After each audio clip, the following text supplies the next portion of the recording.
Yeah, hello everyone. Welcome to Hot Takes. Hello. Thanks for joining in, guys. It's another Friday night, and I'm glad chilling with you guys on the Hot Takes.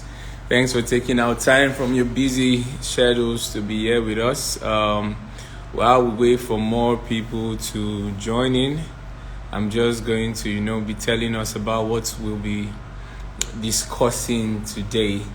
But before I get to that, I'd like to, tell you guys that this will be the last episode for season 1 of Hot Takes, and season 2 will be, starting very soon, very shortly. But yeah, we're gonna come with a twist, come with more controversial and educative topics to discuss. So today's gonna be the last episode for season 1. I thank everyone for rocking with Hot Takes so far, and it's nice to have you guys here. So, well, in recent times we've seen a lot of divorces, and we've seen a lot of broken marriages, broken relationships, and that's why we are here today, just to discuss and share experiences on what may be the cause of these issues, and if there are any possible solutions. So we have very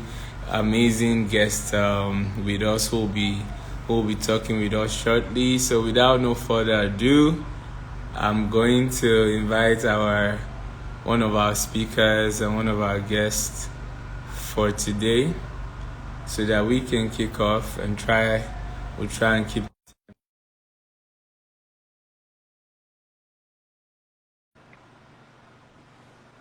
But Mr. Steve Igala, I've just sent him an invite.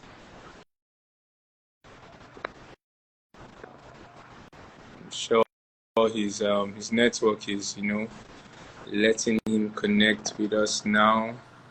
I would just like you guys to help me know in the comment section, what do you think is the cause of the rapid rate and increase in divorces and broken homes? What do you think could be responsible for that? Just let me know your thoughts on this issue. Our speaker is trying to join in. Just bear with us. Yeah, so while he's joining in, I'm just going to share a story with you guys. Share a personal story with you. I had already gotten married, so one day I woke up and I had a dream. And the dream, basically, in that dream, I had made the wrong choice of a life partner, and I felt so miserable. And my wife had also made the wrong choice in that dream.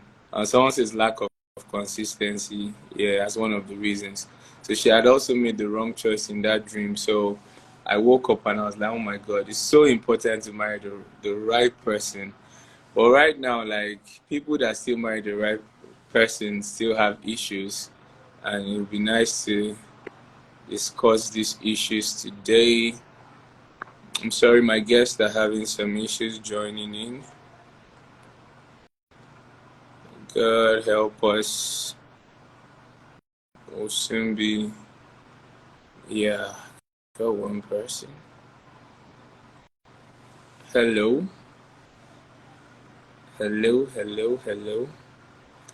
Yeah, lack of consistency is one of the big issues. Hello, finally, I got you. I was struggling with my light situation, but I think I have it now. Sorry about that. So sorry. Happy Friday. Abio, happy Friday. Happy Salah. How's your week been? Hope you've had an amazing week. Yes, I've had a great week. It was pretty uneventful, but yeah. Wow. It was an okay week. Yeah. Hope your weekend will be even better. Yes, I hope so. I'm looking forward to a great weekend. I'm looking Oh, forward so to it. nice. So nice to have you again. Yes, Last week so was amazing. thank you for bringing me back. I totally enjoyed myself last week. I was like, no, I have to still disturb you to discuss this issue. Thank you so much. Thank you for bringing me back. Wow, thanks for coming. So, yeah, Mr. Steve, how you doing? I'm Hi. doing well. I'm fine. Welcome. So this is Mr. Steve, and Hi. that's Anita with us. Hi, So, Steve, Anita. just tell us. Hi, Steve. Steve, tell us Yeah, it's a briefly pleasure about to meet you yourself. finally. Oh, okay. Same here. Same here. Yeah, Same sorry if here. we're about exchanging pleasantries. Yeah, I because most was of us opportune to met be Anita at the last week. live last week, so I listened, to the entirety of of the whole program. And Yay, Anita, it thank was a you. wonderful one. Maybe I should also add I grew up in Surulere too. Oh, Please, oh my. I apologize for my myopia, my No, short-sightedness. Stray bullet. Stray bullet got Larry last week. Oh, sorry, his network is. Thank you. Thank you so much for being so gracious. Yeah, so welcome. So we'll jump right into it. Mr. Steve's network seems to be giving him some problem. Okay. So I'm going to come to you, Anita, on the very first question of the night. So yeah, so after like the beautiful, like people have lovely, glamorous events with the glitz and the glam, yeah. And can you hear me properly? I can hear you. Yes, I can hear you. Listen. Yeah, welcome, Steve. So I'm asking Anita, people come together, get married. When they get back home, they are two different people from different backgrounds. How did you experience these differences, and how do you deal with it? Someone coming from a different background and you're just put together in the same ship. Did you experience differences with your husband after, and how Mm, did you deal with it? So personally, I was fortunate. I am a very lax person, and my husband is equally lax as well. So we didn't have any of all those uptight rules or regulations or the way that things should be or shouldn't be, because he's very chilled. And with me as well, I'm very chilled in terms of living, in terms of how I live. In fact, I've had my sister come to my house after 5 years of marriage, and she's like, you people are having breakfast by 12:30 p.m. Wow. She's like, I've never seen anybody run a household so Anita like you. And I'm like, yes, I mean, I am fortunate to not have experienced it in that sense. But what I would say is, although I didn't experience it in the sense of living, right?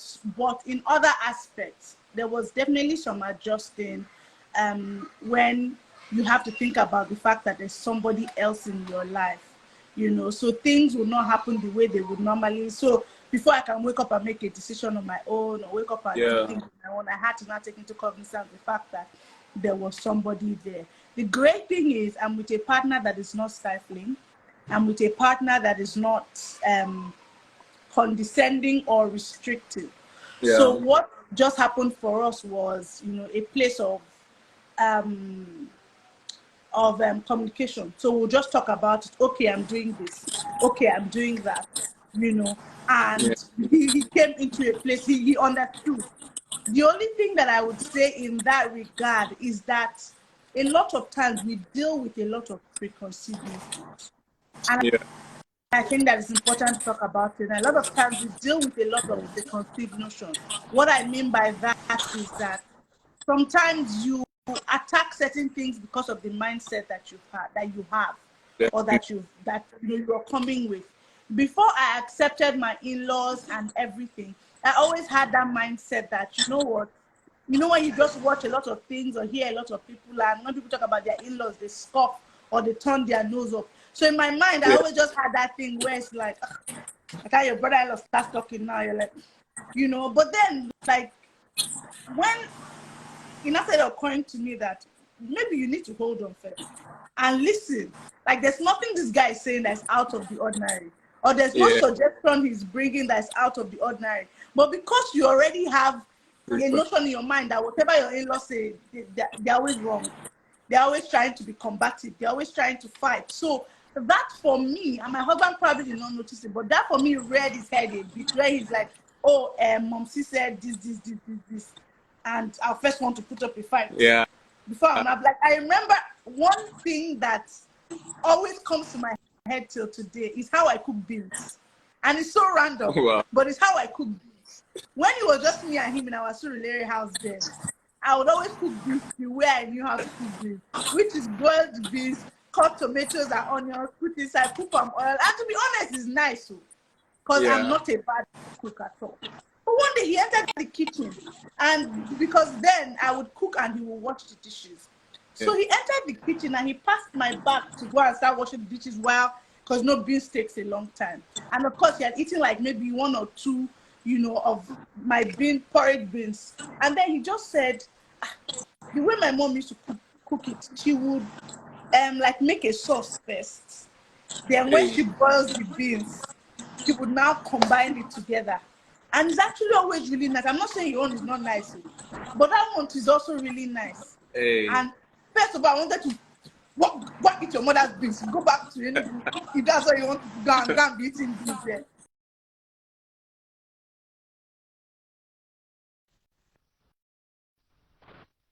And think about what he was saying. And I was like, but truly, that's how I cook yam porridge. I make a sauce, then I put my yam. So why can't I do that with you?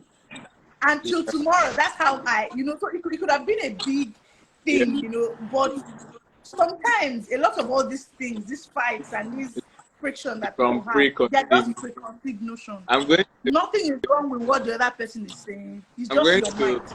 I'm going to find out from Mr. Steve now. She just told us like she didn't really have, but some things come from pre. I was used to be, I was so used to being single that when I got married, I was still in my head. I was still behaving like a single person because I was used to not, asking for permission, just going out when I want, coming back 3 a.m., chilling with the guys. And it took a long time for us to adjust to, certain kind of things. So did you experience any differences that, could have caused friction in the early stages maybe? And how did you handle it?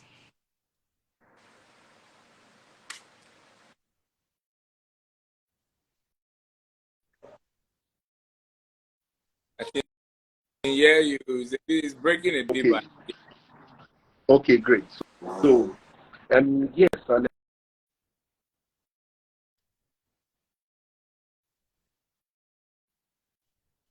experienced, some of that when I just recently got married. And just like you said, I mean, you spent all your life being a bachelor, and then all of a sudden you're yeah, married to somebody, and poof, responsibility takes place. You have to start to maybe seek permission before you do a couple of things. And so adjusting is a problem. And then I'll give you an instance. I'm a people person.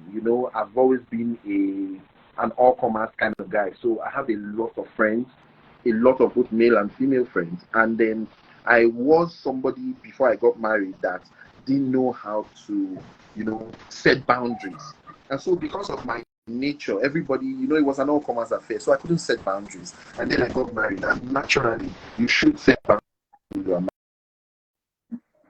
I used to live in Abia State. And then I was running two homes at the time, one in Port Harcourt, one in Abia State. And so I just do my work.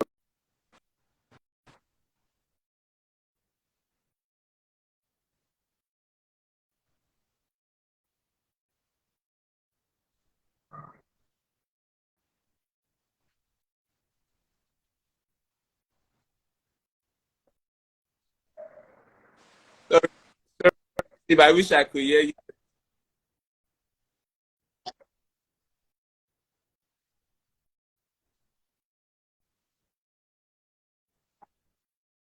it's breaking. It's breaking. Can you check your audio? And I'll try and ask you that again. It's breaking. Okay. Maybe put your network Okay, I'll check. back on. Let's see if it'll be better. Okay. Yeah. Sorry, so I'll go to Anita while you're checking that. So Anita, I spoke about boundaries. I think boundaries is so important in marriages. I also did not know how to create boundaries. I have a lot of female friends, and it caused a lot of issues. So I had to learn as I went that, oh wow, you have to control the boundaries, because ladies might not, your female friends might not understand the position you're in. So we are like acting like everything is the same when we're single. So like, just how important is boundaries in marriage, like even for women as well? I think that boundaries are very important, highly important. That being said, it's important to mention that you are the one that would set the boundaries. Nobody else will set boundaries for you. You are the one that would have to set the boundaries. And how you set those boundaries is basically how people are going to follow you or follow it. So if you feel like other people, if you're expecting other people to set the boundaries for you, so I'm married, she should know not to call me at this time. The truth is, if she calls you and you answer today, she calls you at 10 p.m., you answer tomorrow, she will keep calling. Because for her, it's permissible. Yeah.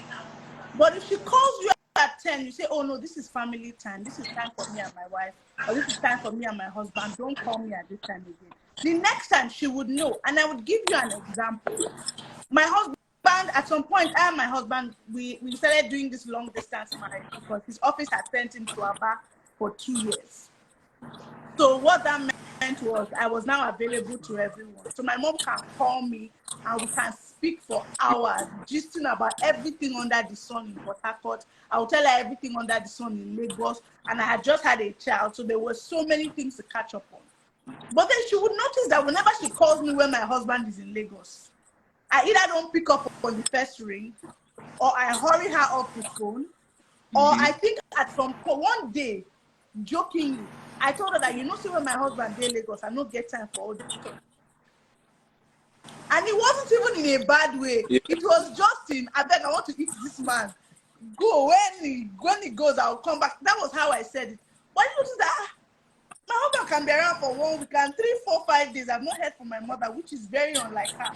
So one day I called her, I'm like, you know, go call me. She said, you don't tell me, say, when your husband in Lagos, make I know they disturb you. So I don't. Cannot call you.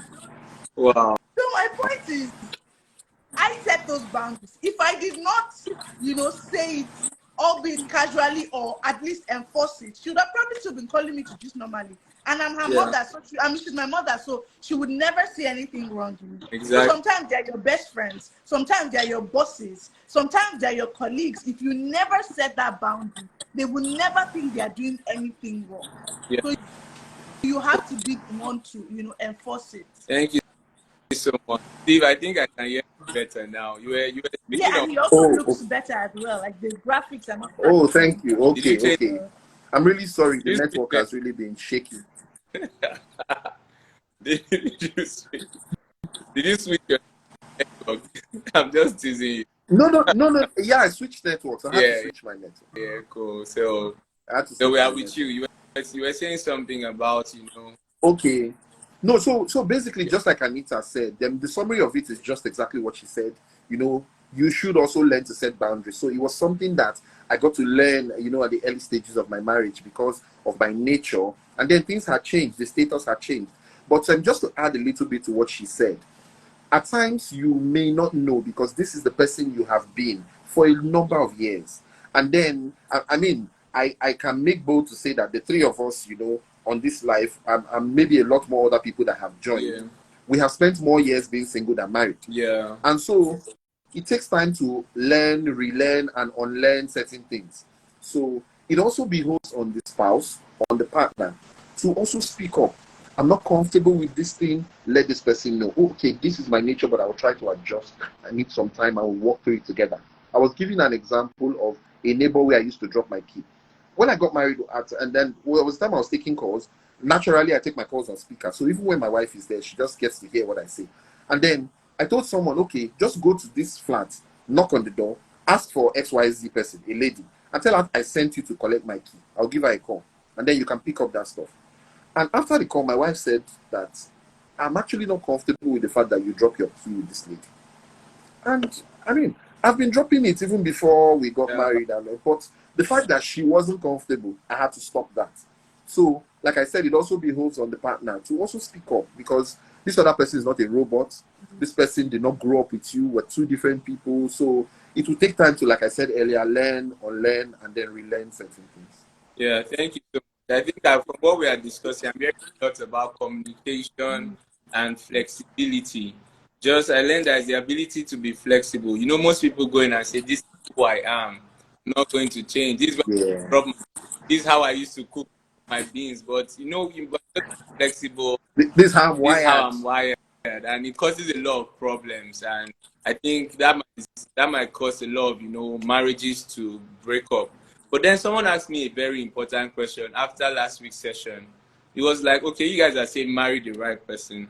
What if you marry the right person and the person changes in marriage because of different things in life? So I'll start with Steve, then I'll move to Anita. What happens if your spouse changes? You married a very good person, and now some stuff happened and the person is a totally different. Is it even possible for someone to do that? For someone to change? Yeah, I was going to start with that. Yeah. Is it people change? No doubt. Now, is it possible for, you know, someone to maybe change overnight, or just change rapidly, or just do a 3cm, a 180? It's quite possible, but highly unlikely. What do I mean? You have been this person, especially when you are at the courting stage or at the dating stage, and you watch out for certain things. You have the right conversations, not just having those conversations, but the right conversations. The thing is that a lot of people run away from those right conversations. And so once you have that right conversation, you don't sweep anything under the carpet, you put the smelly fish on the table, you will most likely get to see these things. And so the whole idea behind, you know, this person has changed may not come up. But one or two things may happen that may cause certain people to behave in different ways. And it's always, you know, just like in business, you deal with what we call the RCA, the root cause analysis of whatever propelled that change. So this person used to be like this, now he or she is like this, what caused it? And I believe that when you trace from the origin, it will definitely help. There were times when, you know, that's why you have people that maybe during the dating stage, they talk every day. They spend 5 hours on the phone, 4 hours on the phone. And as soon as they get married, see finish will enter. And then you ask yourself, when we were talking, what were we talking about? What has changed between then and now? Are we still as close as we used to be? If you say life is happening, was life not happening at that time? So by the time you look out for, you know, stuff that has changed, I believe that you would be able to address it properly. So do people change? I would say yes. Is it as common as it should be? Especially if you're looking out for the right flags. No, it's not. So it means that when you see a change in behavior, it probably was there and you were not paying attention. And you were not paying. So I don't know if maybe I passed the message properly. Nita, what do you think of changes? First of all, the first thing I would say is that the only constant thing is change. Okay. Change happens. But what I would say to follow that up is the fact that there's seasons, you know, in marriage. As with life, there are different seasons. And what we need to understand is that someone would not always be in the same season. There are phases that would come that would warrant change, whether high or be, whether or not, you know, whether or not it was intended. So it's left for you to understand that this is my cross and a cross I must carry. Because what people do is they expect life to be very easy. So the moment there is any bit of inconvenience, he has changed, he's not who he used to be, I'm out. You need to understand that change is constant. You need to understand that there are phases of life, and you need to understand that your marriage is your cross, whether you like it or not. And the moment you realize that this cross is mine to bear, you would handle it differently. You won't throw away your child when your child makes a mistake, but you're willing to throw away your husband when he makes a mistake. You're willing to throw away your wife when they make a mistake. But your child will do the same thing, even grown to the point of an adult. Your teenagers, when you expect them to know right from wrong, they will still make mistakes, but you're willing to accept them because you feel like this is my child. But there's something about your spouse that just makes you feel like this is another person. When you do too much, I leave and walk out. You know, that kind of thing. And I think that is a fundamental problem. You need to realize that your spouse ideally should not be dispensable. And this is what the Bible says. I think it was when Jesus was talking in, I can't remember where, but he was talking to some Pharisees in the Bible, right? When they tried to trap him with divorce. And they said to him that, why did Moses say we should divorce? And he said, it's because of the hardness of your heart, not because that is how it was intended to be. It's because I've come to realize that you people, your heart is too hard. As a result, Moses now said, let's create an escape. But ideally, you know, apart from infidelity and violence, there really should be no, you know, it's a cross that you have carried that you should actively work on. So, I mean, that's what I would say about changes. Especially, I'm hoping that you marry the right person. Like you said, if you have married the right person, like we said last week, good people do bad things. Yeah. At the end of the day, you can't say because they are in this phase where the midlife crisis never hit some of us. The kind of things I hear about midlife crisis, I dread it. You know, I mean, by the grace of God, our own will be blissful and nice and whatnot. But I'm just saying that, first of all, we should all come down from that self-righteous, you are above any mistake. Because today is your spouse, tomorrow might be you. You never really. Yeah. That's people are ready, you know, throw away for forever. And even so, you see, we almost in a, you said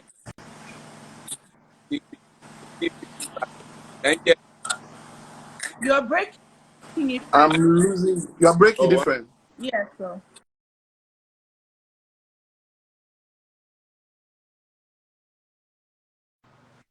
and yet, hello? Talk again. Hello? Yeah, go. Okay. Go. Yeah, so I said you said something about see finish in marriage. Yeah, so I know that when children, you know, come in, I've heard that when children come into the marriage, sometimes it's even during the pregnancy period, something that train us for in marriage classes. That period is hectic because the woman is getting, you know, cranky and she's going through stuff. And the man is also going through stuff because he's also stressed out and all of that. And then children come in and everybody is so focused on how is the child. Before you even greet your wife, it's like, is the baby okay? So, like, what factor, you know, children and the pregnancy.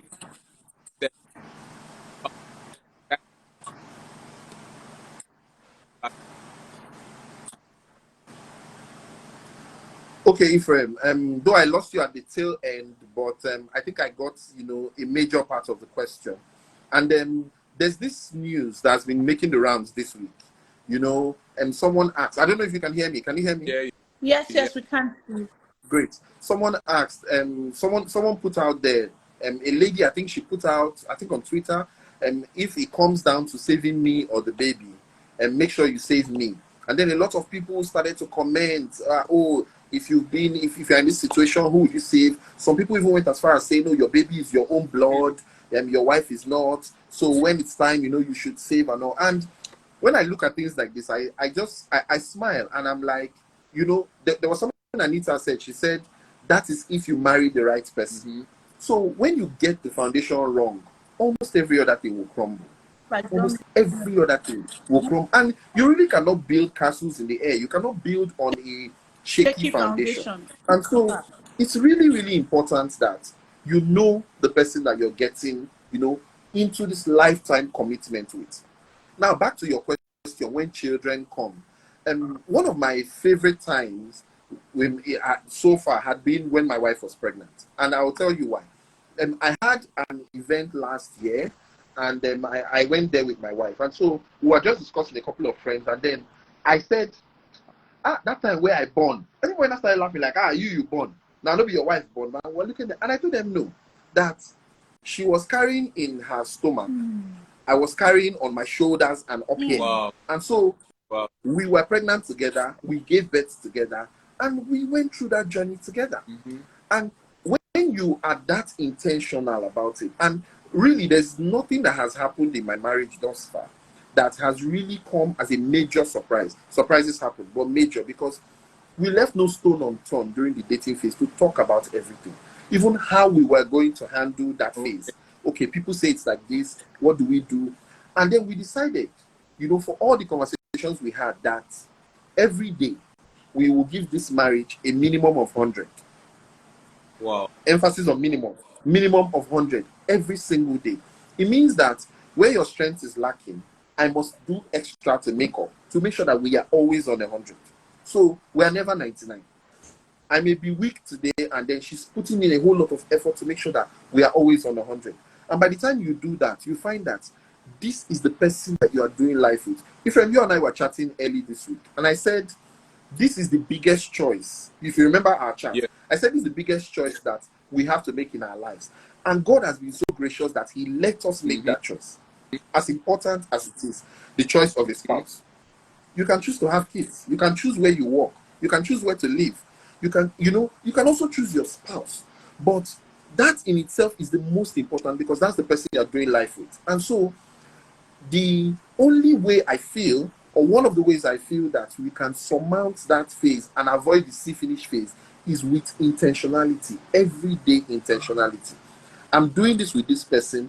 I cannot do it without this person. And a lot of married couples should start to see their spouses as extension of themselves and not another person. Okay. As far as I'm concerned, I am my wife and my wife is me. And that's why I tell people, what you don't want my wife to know, don't tell me. Don't tell me. I must have lost a couple of friends due to it, but it's the fact. Because at the end of the day, this is the only person that will be there. The kids will not be there. Your siblings will have their own families. Even your parents at some point will have to face each other. This is the only person that's going to be there. And so it beats me when I see people picking children over spouses, picking parents over spouses. It's I cannot comprehend, honestly, because I cannot imagine picking anybody over my spouse. I cannot imagine. That makes a whole lot of sense. I'll never forget what you just about being in on the inside. No, You're breaking again, Ephraim.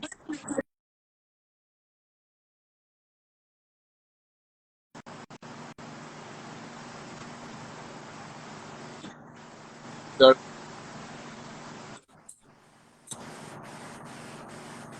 Hello. Yeah, go on, go on. I was just finally, so it's so cute.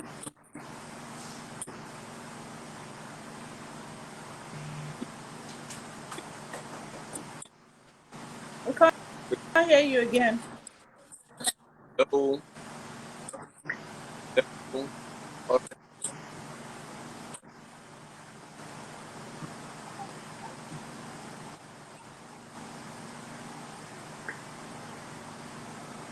Network is network. Yeah.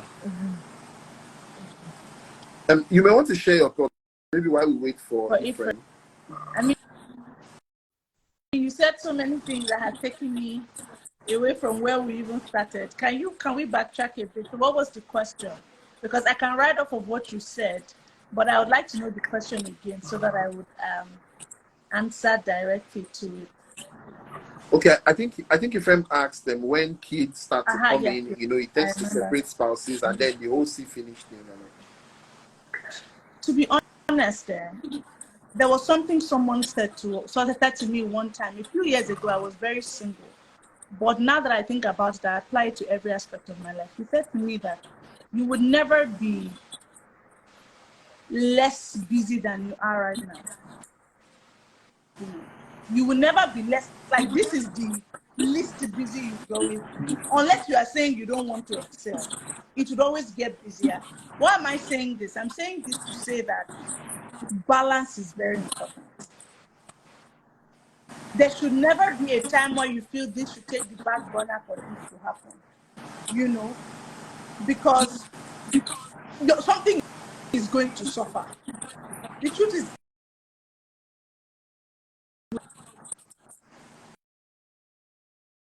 you have to. This thing called marriage means that you're going to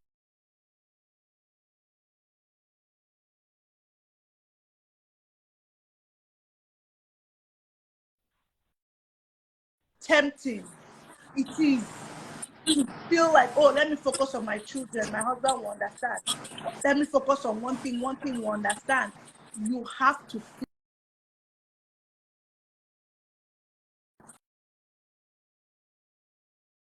you actually scheduling. It may get very mechanical to the point where you would actually have to draw a schedule. You know this whole Instagram algorithm where by the time you like something, it takes you to. So somehow my Instagram has become that hub for a lot of marriage posts and a lot of things. And one time I saw one lady write how she schedules kissing her husband. Wow. She has a schedule to kiss, because which I totally understood, and I shared it with my own husband too, because somehow now you only kiss when you are having sex. That's just the truth. We've gotten so busy, just a quick peck, like all that. Oh, we'll sit down, we'll make out, all those things that we used to do. Life has just life, and there's so many things that we used to. I was telling him the other day, when was the last time we even went out on the date there? And he said, we are doing this one, we're doing this one, we're doing this one, we have to save money. I said, even if it's taking a walk. So sometimes you would have to schedule your children, schedule your husband, just to make sure, and even schedule yourself as well, so you don't burn out. But that is a very practical approach to making sure that nobody falls through the cracks. You don't want to neglect your husband and then your kids are thriving. You don't want to neglect your kids and then your husband, I mean, neglect. Basically, you get what I mean. So you're going to have to schedule and balance it all out. That's just what I'm going to say. So if it means scheduling family time, if it means scheduling, like I will give an example. I first got married, my first year in marriage, there was this thing my husband and I used to call family time. So basically, he's back from work, we've had dinner, we've washed up, we come and lie on the couch, even if it's for 1 hour, 2 hours, and we're watching, a TV show or something. For us, that was a bonding time. It was one little couch for both of us to lie on it, cuddle, cover ourselves with duvet, and just watch whatever it is we're watching. Now times have changed. With 2 nannies, 2 kids, a family member, another family member in the house, there's no time to lie down on the couch and be who's going. Let's go to the party and between us do PDA, or our children will come. They don't even like, my children don't even like when me and my husband even show any form of PDA. Like, get out. It's for me, she's for me.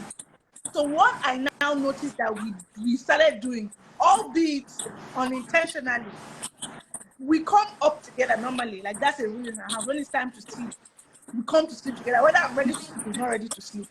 As far as one person is tired, we are both going up.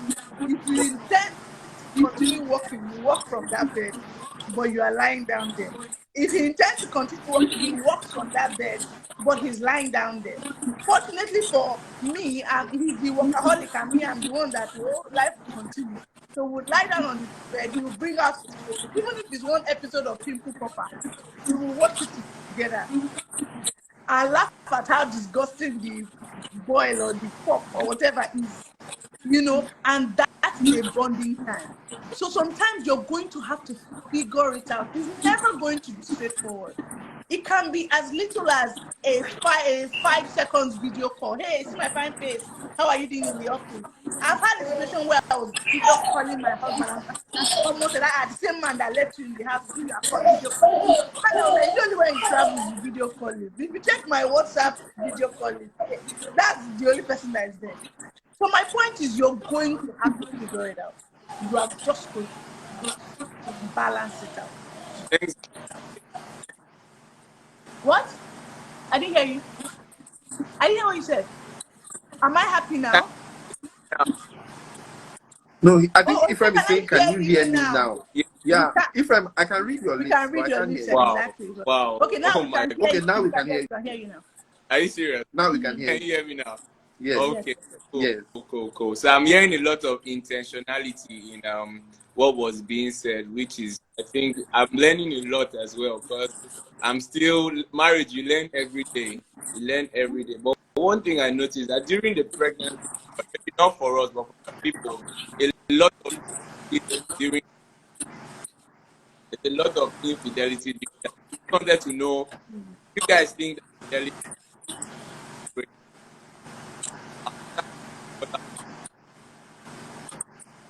Because it is for people. Basically, we get the idea of what you're saying. You're talking about infidelity in pregnancy and what we think about it, Abby. Is that what you're saying? Yeah. It's great. No, can you I hear can me? hear you, I can hear you. Steve. Yes, go ahead. Okay, okay. I think Anita summarized what you were asking Is because I lost you infidelity at a some deal point. breaker? Okay, If yes, please. okay, so is infidelity a deal breaker? That's after the whole infidelity in pregnancy. Now, the truth is, whether in pregnancy, whether not in pregnancy, infidelity is infidelity. What's wrong is wrong.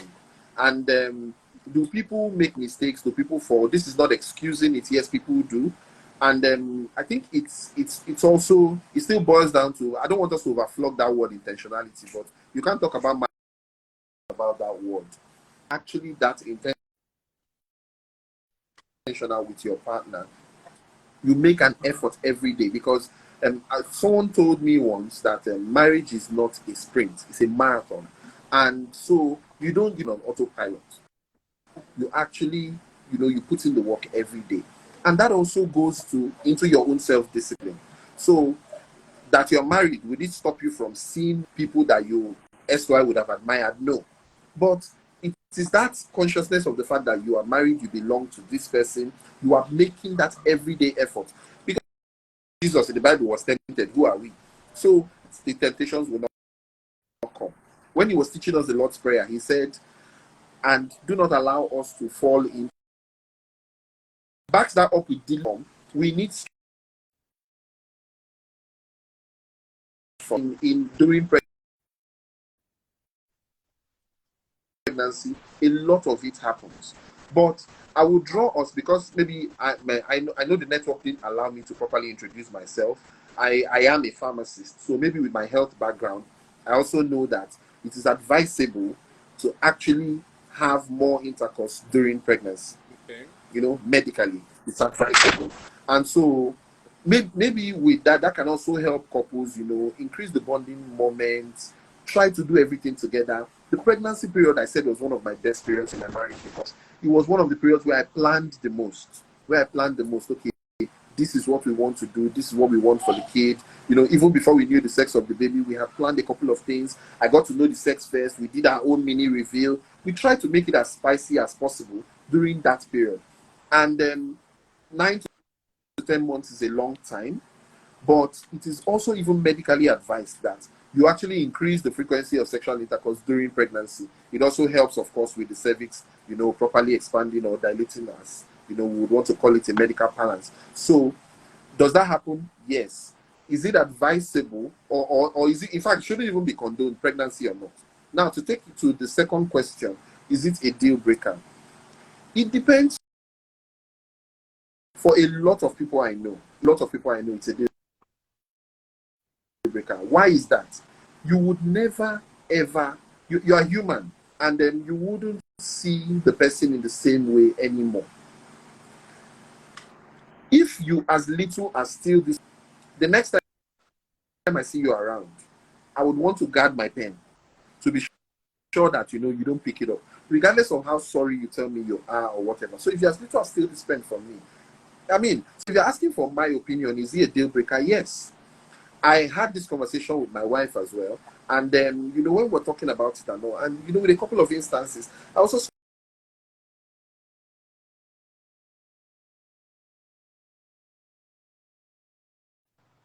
this party does this more than this. And when it is thrown out in the open, a lot of people will just say, oh, it's the men, they are more randy and all of that.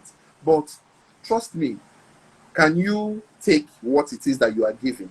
And it really does hurt more from, polls that have been conducted and all, when it's actually done to the men. So if you don't like stuff being done to you, why, of course, would you do it?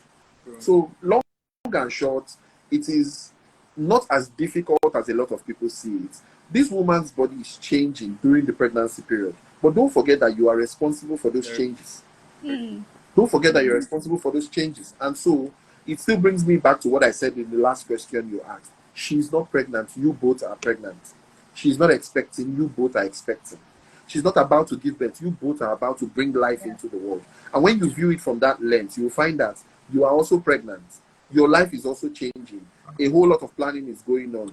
A whole lot of physical changes is going on with your wife. But a whole lot of psychological and mental changes too should be going on with you.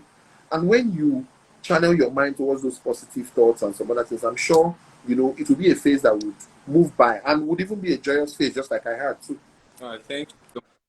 I hope you guys can hear well. The network. Yes, we can hear you now. Positive. What is it over? Or first of all, I would like to believe that there are two parts to that question: what I would do and what you should do. I would not tell you entirely that infidelity is a deal breaker. It is up to you. We have seen people that have dealt with infidelity in marriage and have come out from it. So when I mean come out from it, the relationship is still, waxing strong. They're still together. They walk through it. The truth is, if we're trying to be pretty practical about it, if God can take all the nonsense that we can give, how much more we as humans. However, I personally, I am very unsure that I can do it. But I would never say never. I do not expect it to happen to me. It is not going to happen to me. However, if I had to counsel anyone, or if I had to talk to anybody about it, it is solely up to you. I will not tell you that, because because even the Bible gives you grants to, walk out of the marriage, but personally, there's so many other things that we do that cut deeper than having, that cut deeper than so many other forms of betrayal. And I know that there's magnitude in betraying with your body, but it's just great to consider all aspects. I don't think I can take it. It's not going to happen to me. I will not be in that position. However, now why I'm handling that infidelity separately is because when you add pregnancy to the mix, I'm just like, are we playing here? Today is pregnancy, tomorrow what? Okay, tomorrow if she has accident, you not say, oh, she had accident, one leg. As a next tomorrow, if you have an infection as a man or whatever it is that will now not make you have an erection. Now so there's so many. Pregnancy is just one of the things. There are so many reasons why you cannot have sex. Long distance, don't call. So pregnancy is just an excuse. Anybody that is cheating because your wife is pregnant, you are a cheat. You are just using pregnancy as an excuse. Because if what happened to me happens to you, in the sense that I was pregnant to, I and my husband had grand plans, I was supposed to go and travel to give birth. Donald Trump did what Donald Trump did. I couldn't leave the country, decided to move to a bigger house in a different area. It was nice. Oh, wow, duplex space. Let's set up the pantry. Let's set up the. And one day my husband comes back from work and comes to meet me in the kitchen and tell me that, babe, I have news for you. And I said, what happened? And he says, I'm still pregnant too. I said, what happened? And he said, I've been posted to Aba. I said, you must be joking. Uh, What do you mean you have been posted to Aba? This is pregnancy. And you are coming back home. Then he did everything he could do. We were calling everybody we could call. We even went to the head of HR at the time, told her that, oh, my wife is heavily pregnant. In fact, I was due on a Tuesday. My husband told me, okay, can we even, let me take 1 month leave, to just be by my wife's side. And after that, I can travel. The woman said, if your wife is due on Saturday, I can resume on Saturday. If your wife is due on Saturday, first flight on Monday, you can resume in Aba. As per she gives birth on Saturday, Monday becoming. So the whole point of the whole story, Sha, is the fact that by happenstance, we just entered long distance marriage that we did not plan from the beginning. Is that now an excuse for me to now go and cheat? 2 years. So this was me with a newborn baby in a new house. Then lockdown now happened after the first year. oh my So God. let's now crown everything with stuff. So let's even assume that he was coming back every 6 weeks. There was now the lockdown that I didn't see him for like 3 months at some point. So emotionally, I was very vulnerable. New house, new baby, whatever, Sexually, my hormones were doing like this, like this, like this. So he too was missing his wife. So I mean, pregnancy is just one of the many things that can happen that would make you not have sex at that particular time. So if you are cheating as a result of pregnancy, consider that you are a serial cheat. It is what it is. Don't go and dance around and say, oh, because my wife was pregnant. That's just one of the many reasons why you are cheating. Tomorrow, something else will happen. So that aside, infidelity is up to you. I will never tell you to say no. I will never tell you to say yes. You and your God decide what works for your marriage. So And much. Ephraim, Yeah. there's actually a point even more, do I say, dangerous than pregnancy. The fourth trimester, the post pregnancy period, Yeah. where at least during the pregnancy, True. you can even have intercourse with your wife. Very. Immediately after birth, you have to give, sometime medically it's even advised. So what do you then, do in that period?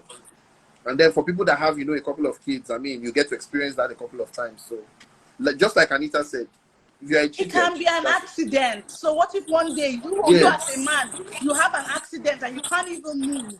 You're yes. paralyzed. Are you giving your wife the opportunity to go and cheat? Because when she was pregnant. So I mean, let's not. There's this concept that annoys me, which is when people just believe that it's only men that have sexual desires. It will shock you that in some marriages, women have more sexual desires than the men do. So there's no monopoly of sexual of punji. There's no monopoly of punji. That's just the truth. Oh, So God. don't feel like it's only the man that can be chasing after something.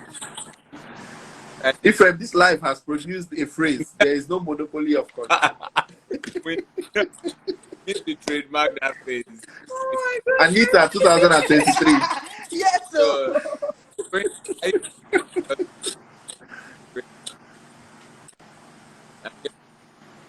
you're breaking again and we're struggling to hear oh, you. So maybe you should just type sorry. the question. I'm going to,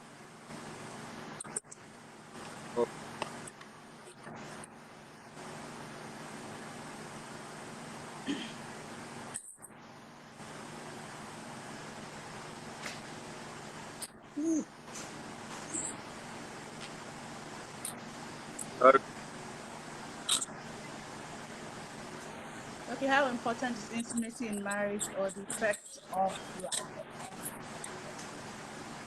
Or the or lack effect. Okay. of? Okay. Well, I want to believe that by intimacy you mean sexual intimacy or intimacy in general. yeah, Now, first, I in would. general. That's fine. Okay, great. And just to put it out there, there's intimacy, there's the sexual intimacy, there are other forms of intimacy. It mustn't, be sexual. And how important is it? To answer your question straight, 200%. I mean, who else would you be intimate with? Who else would you be intimate with? So I'd say 200%. And apart from that, one thing that it also does is you need to, we've been talking about intentionality, fidelity, discipline, and all of that. If this person is not your guy, this person is not your G, this person is not your person, I mean, it will be difficult for you to, apply that intentionality and rest of them. So for you to actually achieve is to build, proper intimacy, is to build very good intimacy. When this person is your friend, when this person is your all, I'll give an instance, and then proudly so, there's almost nothing that, happens to me that within the next 10-15 minutes, my wife has not heard. One new thing comes up, maybe at the office, and immediately I'm just dropping, a WhatsApp message, or I'm dropping a message to say, okay, see this, or wow, I have this, so when I get home, see how it be. And it gets to a point where you guys are flowing so much in sync that even the people in her office, for instance, she's talking about them and in first person because I practically know all of them. The people in my office, I'm talking about them in first person. I don't have to explain who this person is or who this person is. And that's because you have built a bond over time that you guys just move in sync. And intimacy, is one of the ways to get to that point. Sexual intimacy is extremely important.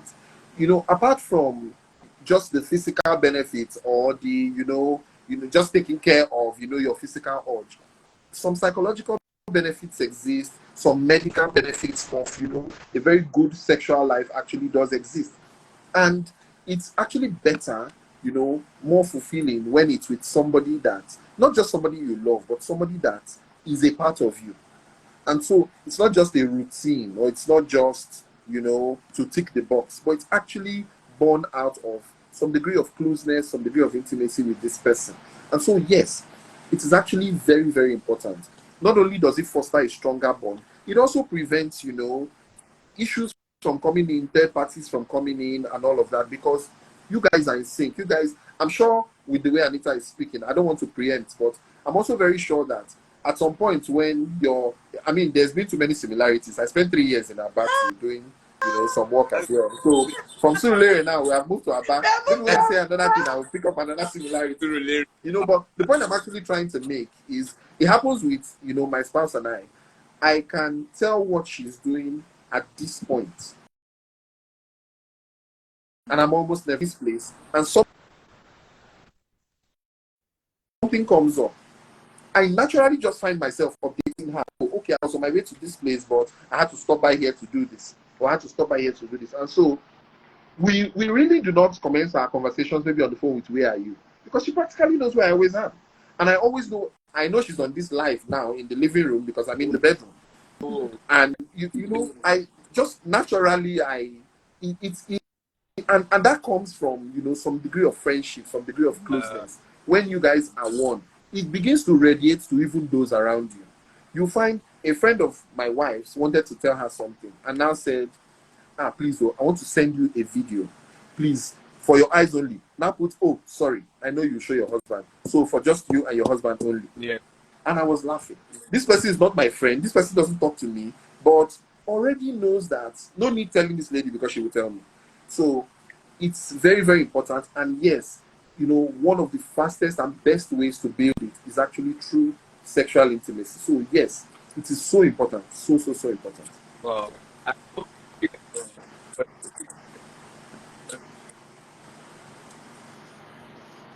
So I'm going to assume that you're asking me right now.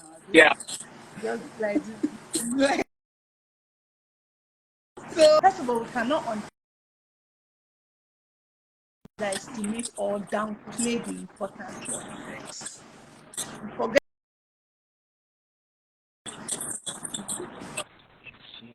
the importance of it.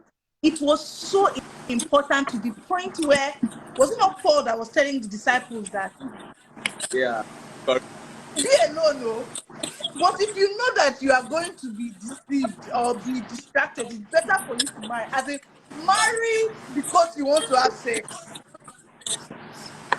Can you imagine somebody telling you that? So now there are two variables. There is to follow the work of God. This is what God has said to you. Yeah, he said it proper and plain. He said that there is the fact that if you are single, you have the time and the commitment to follow the work of God. However, if you would be, distracted by the urges, it is better for you to marry. That is how important, that is how powerful, the I don't call it spirit, but for lack of a better word, that's what it is. That's how powerful the urge, that's how powerful sexual urge can be. So imagine being in a marriage where there is lack of it. You're almost setting yourself up for failure.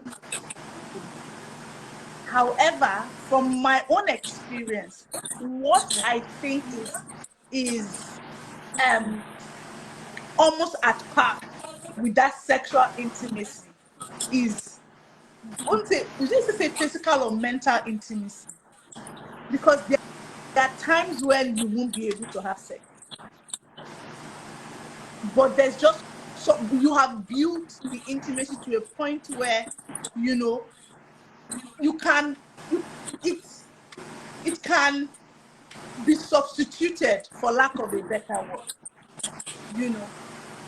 So the question is, what do you call it? How important is intimacy? Sexual intimacy is very important. It is a bond, and which is why we're talking about it last week as well. And we're saying all the many things that sexual intimacy can do. Now, that is because you were outside. Now, imagine putting it where it is supposed to be, which is inside the marriage. It is a binding force. It is a bond.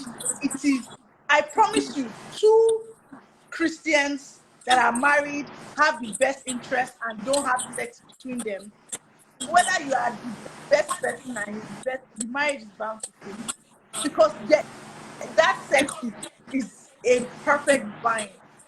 It's a perfect bond. It is made there for a reason. Physical, and intellectual intimacy as well. There's just something about you guys being in sync, which helps, it stimulates every sense in your being, to be very honest. So that at the opportunities where you cannot have sex, you have yourself still, there will still be some form of intimacy. So both of them, you can't do it either. You can't focus on the sex and leave the mental and physical intimacy, because what happens when you're in an opportunity where you can't have sex? But you cannot abandon. I think that they go hand in hand. They definitely have to be there. Both of them, very, very important. Yes, and Ephraim, yeah, I can see your next question, but just to chip in something on this previous one before we, since we said intimacy in general, there are also some things and other things that you guys should be in sync, with. I don't know if maybe you have plans to ask those other questions. Spirituality is one of them, just like Anita said, mental intimacy. So you just have to, you have to get to the point where probably you don't even have to start explaining your jokes to the other person. Yeah. And where to place these things now matter. If you place the wrong things on top of the wrong things, it will definitely crumble. But when you have a very, very strong base, which I believe should be the spirituality, that should be the base. And then when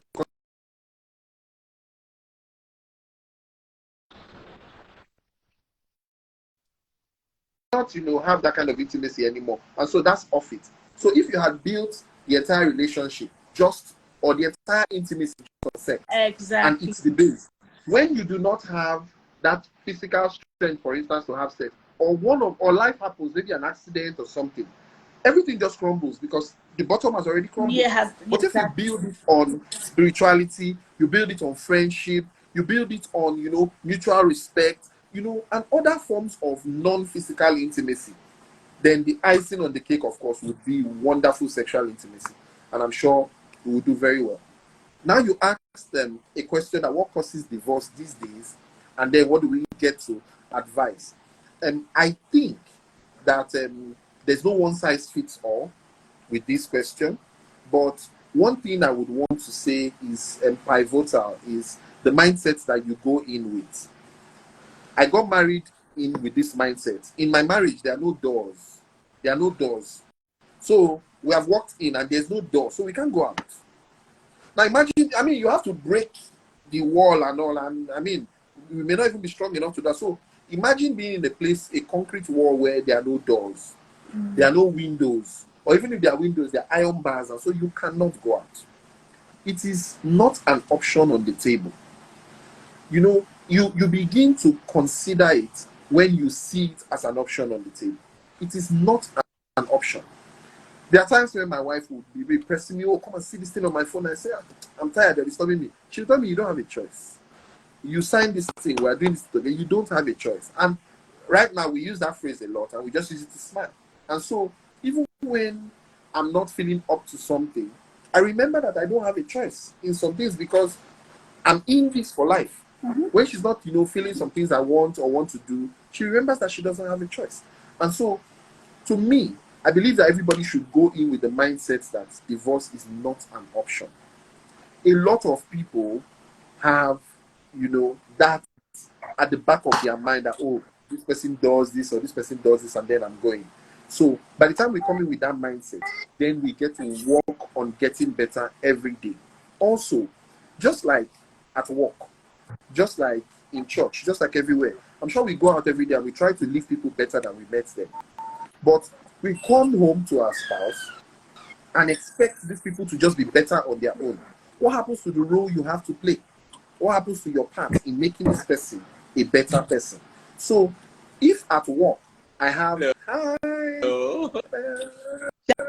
has been knocking on my door, so I needed to give her one so that she will know that. So if at work I have maybe someone who reports to me and I'm trying my best, to help that person's personal development or professional development. What happens to my home where I'm the head of the home? It's also my responsibility to help that person out. So you find that by the time you see your spouse as not being infallible, and you know that you are in it for the long haul or for the forever, you will definitely want to get it right. Many things may cause divorce, like I said. That's why I started with. It's not a one-size-fits-all. But the mindset we go in with is very important. So what advice basically do I have? I've not been so long in marriage. I feel it's quite awkward for me to even start advising and all. So I think I'm probably even talking to myself as well, that every single day, just keep it at 100. Do your best every single day. Because we don't know what's going to happen next week. We don't know what's going to happen next year. But one thing I always tell myself, I always tell my wife is, next week, as long as I open my eye, I turn, your eyes are open, then we go harder. We keep going every single day. As long as we wake up, God has given both of us life, we go harder. So there is no option. There is no other option for us. All right. Thank you so much. I'm hoping you can hear me now. Yes, we Yes, can. yes. Yeah, I'm just going to ask Anita the last question. Because of time, I have to let you guys. I have so many questions to ask you guys, but because of time, so what do you think for people who married the wrong person, and they got married, some because of prophecy or because they had the wrong priority,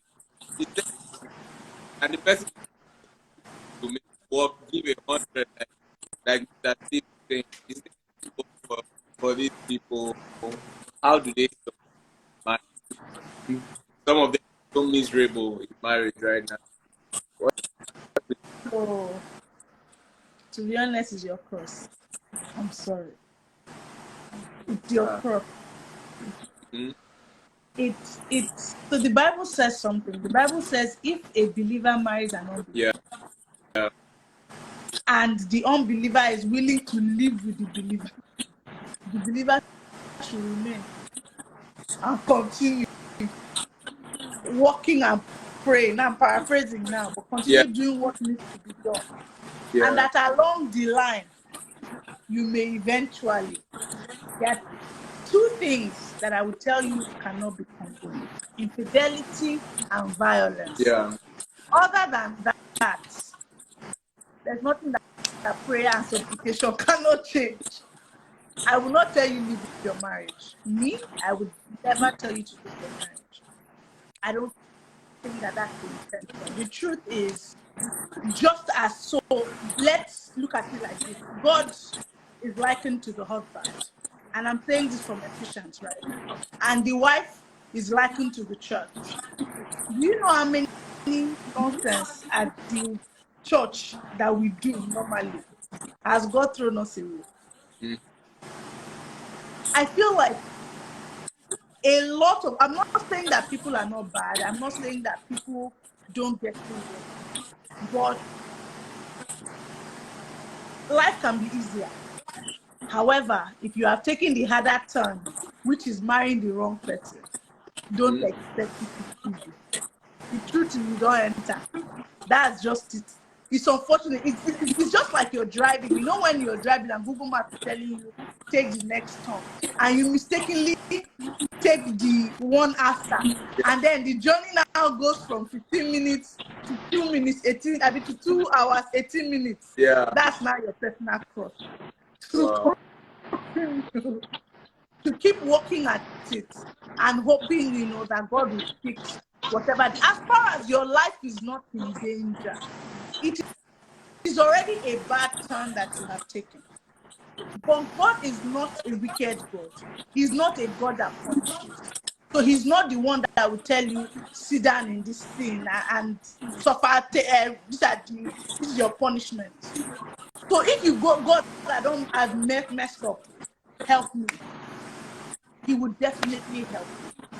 That's just the truth. But what I would say to you is that it's not going to be as easy as you expect it to be. You will not now be comparing your marriage to the marriage of somebody that married who they were supposed to marry. You cannot do that because you have now taken the harder turn. Yeah. And that's just how, and there's so many ways to look at it. It's just like people that, for example, you know, maybe had an abortion in the past for, you know, for so many reasons. And as a result, they've damaged their womb, you know. I mean, it's not like that was their plan, but it has so happened. This is not to say that they cannot still give birth, because we've heard stories of people with damaged wombs, without wombs altogether. So let's even forget abortion. Let's even just say that people that have lost their womb for whatever reason, you know.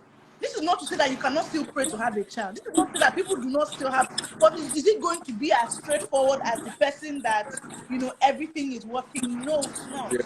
But this is your cross and it's your cross to carry. The same cross of single mothers, the same cross of single fathers. It could have been easier. However, you are here. So what would you do? Would you abandon your child for a better outcome? You would carry that cross that you have. So that's just it. As far as your life is not in danger, and as far as infidelity is not, I even consider infidelity as your life being in danger, because now you are susceptible to so many things that do not concern you. So that one, your life is equally in danger. Other than that, in my opinion, it's your cross that you're going to have to present before God with prayer, and just you pursue it with every aspect. Another thing as well is, in a lot of times there's a tendency to give fire for fire. Okay, you don't enter, it's not good. Do you understand? The person is bad, and as a result, you are matching their energy. It's unfortunate to tell you that marriage is not the place to match energy. That is just the honest truth. Especially when you are now married to somebody that you should not be married to. I can decide to match my husband's energy because I have coconut head, but I know that he's not a wicked person. But you cannot now be in a marriage where already you should not be inside. You are now matching energy. You are further digging your grave. Marriage normally is not a place to match energy. And there's a scripture that actually says that you should mix their rough with, I've forgotten the word, but paraphrasing it is basically when they are hard, be soft. Yeah. Do you understand? When they are difficult, and it was relating to marriage as well. So when the partner is being, you know, difficult, you should, you know, be tender. So sometimes you're going to have to stoop to conquer, because you know that I've made a mistake, but we can still make it work. God can still eventually get me back on track. You're going to have to soft pedal sometimes. You're going to have to stoop. You're going to have to mellow and attack it, you know, with tact. And God will put you back on track. There's nothing beyond it. But try your cross. Thank you so much. I think prayer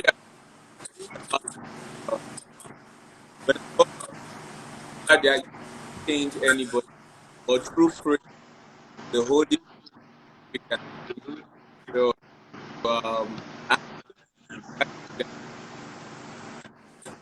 do powerful. We're struggling to hear you, but Oh we my! know that you said prayer, through prayer, God will change things and whatever.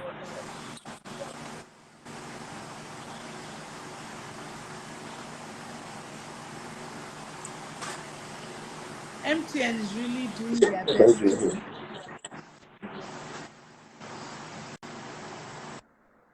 Are you typing? Yeah, I'm typing. Can you hear me Okay. now? But we can hear you now. Okay, Okay, just Steve, any last remark? any last remark before? Oh, okay. Sorry, and this little man is actually Yeah. distracting me too. I don't know. I'm just copying Anita. My kid too has come to distract me. Any last remarks, Steve, before we Okay. go? Yes. Then yes. Of course. Basically, I like the direction that this conversation went. I'm sure because I did. I'm sure that everybody that came in here learned a thing or two. So basically, I'll just leave with this that marriage is the most important decision that one can take in life. It is the most important because it's the only decision you take where you are picking somebody that you're going to do life with forever. Till it's only death that can actually, ideally, that should actually end a marriage. And so, when you are about to make that decision, you should treat it more important than your career. You should treat it more important than your hobby. You should treat it more important than, you know, every other thing because it's the most important decision. And God has given us or has given us the opportunity to make this decision ourselves. Why do you want to make it alone? Ensure that you always seek His guidance. I'm about to go into this. This and this and this and this are what I want. This and this and this and this is what you want from me. And then you put this together and make a very, very informed decision. Also, I would leave us with this. When having those conversations, with your intended spouse, for instance, leave no stone unturned. Some people sweep some things under the carpet. Some people don't talk about certain things. Maybe they feel it's somehow to talk about sex. Some people leave no stone unturned when having that premarital conversation. For those that are already in it, it's good that we always give 100. Always wake up every day with the intention to make it better than it was yesterday. And I'm sure that when we build quality marriages, we build quality families. When we build quality families, we'll build a very, very healthy society. Thank you, Thank Ephraim, for the time. you much. I'm assuming you're asking me, Yeah. Abby. So basically I'm just going to say this, and which is something that I said last week as well. But for people that weren't there last week, I'm just going to say that, and this is riding off the back of what Steve said. Right? Marriage is the singular most important decision you will make in your life. That being said, imagine the energy we put into our jobs, for instance. And I'm saying that just to end up in the office that you are today, you have done nursery, primary, secondary, university. Some people have done master, some people double master, some people have done PhD.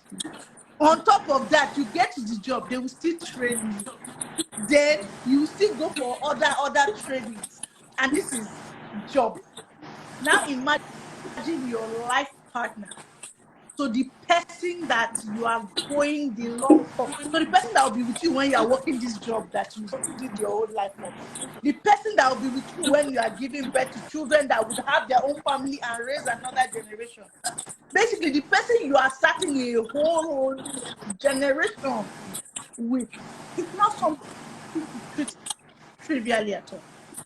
It's not something to say that the 6 weeks marriage counseling you do before you get married is enough for you to know. It is not.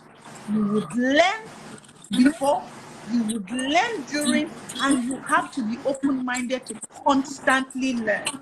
I talked about how many books I read, and I think that Ephraim equally posted on his page how many books I sat down to read, at the point when, thing is, before I even got married to my husband, I already knew the kind of marriage that I wanted to have. So I started investing. That when I had now seen him, You know, God just helped him, everything fell into place.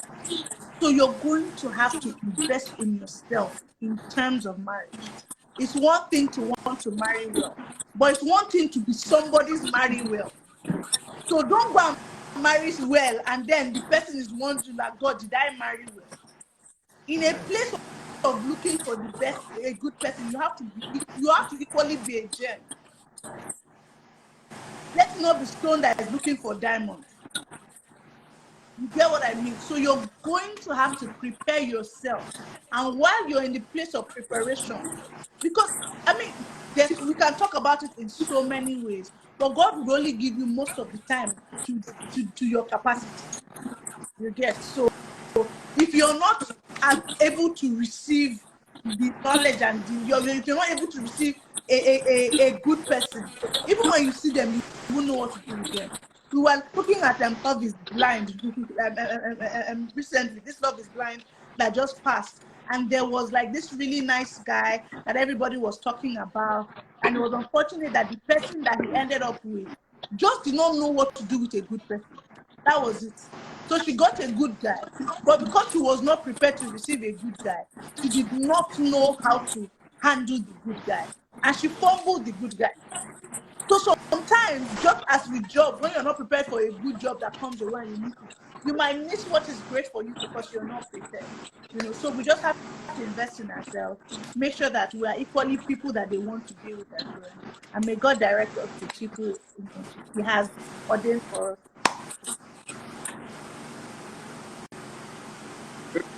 Thank you. Friend, we Yeah, can't we hear can hear you. you say, I can read your lips, and you're basically saying thank you for staying with us. But yes, okay.